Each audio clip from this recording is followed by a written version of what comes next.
Do you ever look in the mirror and just go, what is happening? And you're pulling and you're trying to tighten and it's just not working. So you might need to go to the doctor and maybe get things fixed a little bit to make yourself feel confident again. And that's okay. It's okay to do it.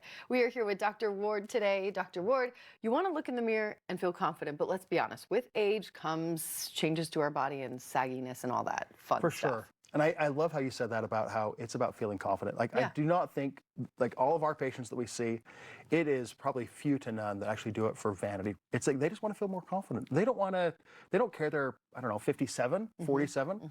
They just want to kind of feel rejuvenated and young. They just don't want to have that kind of little annoying thing that bugs them. Exactly. So when we look in the mirror, and obviously when we're meeting people, the first thing you're looking at is the face, the neck area. Right. So if there are things that are sagging here or eyelids, some of them can be really easy fixes. For sure. So, you know, surgery of the face has had a tremendous upswing in popularity over the last couple of years. Is it because of Zoom? And we were like all on Zoom and sitting at home examining our faces, or what? I think it's a combination of Zoom, like where we're actually looking at our faces more, but I think it's also the fact that for years, those of us who are interested in aesthetics have been using non-surgical approaches, where like we're using Botox, Dysport, we're using filler. Oh, yeah. And people are realizing, well, there's some limitations to that. Like you can't revolumize everything without looking weird. So surgery's become more popular, whether it's just like removing a little bit of excess skin here, taking care of the eyelid bag here, or like you mentioned here, the under the chin area is such an important thing. Like I think sometimes we associate that just with aging, but it's not. Like think about like, you know, your friend when you're in your 20s who looked like they had a double chin, even though they were very thin. It's not fat. It's just the way their body is. It's just their genetics. And so with some kind of more innovative techniques that we've developed, we can actually tuck this area up and give people that nice tight jawline, neckline. And they don't have to wait till they're like 65 to do it. Doing it earlier where you can enjoy it for your whole life is really fun. I have friends doing stuff right now and they're just like, you know what? I've wanted to do it for years and now is the time. You want to look and feel your best. So obviously you need to do your sunscreen. You need to do things like that because that's really, really going to help prevent the aging process. Right. Without question, prevention is the key. So if you're just starting out, now is the time. Prevent, prevent, prevent. But it's not too late if you've missed it. Start today. Start today.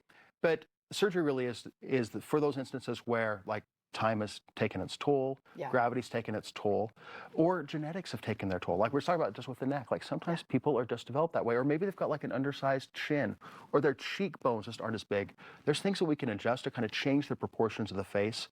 And the really cool thing about facial plastic surgery, the thing that I love about it, is that it's not supposed to be about changing how you look overall or your overall appearance. It's about enhancing your appearance. It's about bringing out that sparkle in your eyes, that love and warmth in your smile by giving a little bit of a better chin, tucking this up, getting rid of the neck or the little extra eyelid skin to let your eyes sparkle better. It's so fun. And we aren't going to see it. And you're actually innovating different things all the time, but you're doing one where you're not going to see it so much here. You're going to move it, correct? Is that how it works? I'm super excited about this. This is a new technique that I've developed where we make an incision here and here along the hairline instead of making it around the ear here, which is typically what people do for facelift. By doing that, it's almost like it's a minimal incision sort of facelift rejuvenation procedure.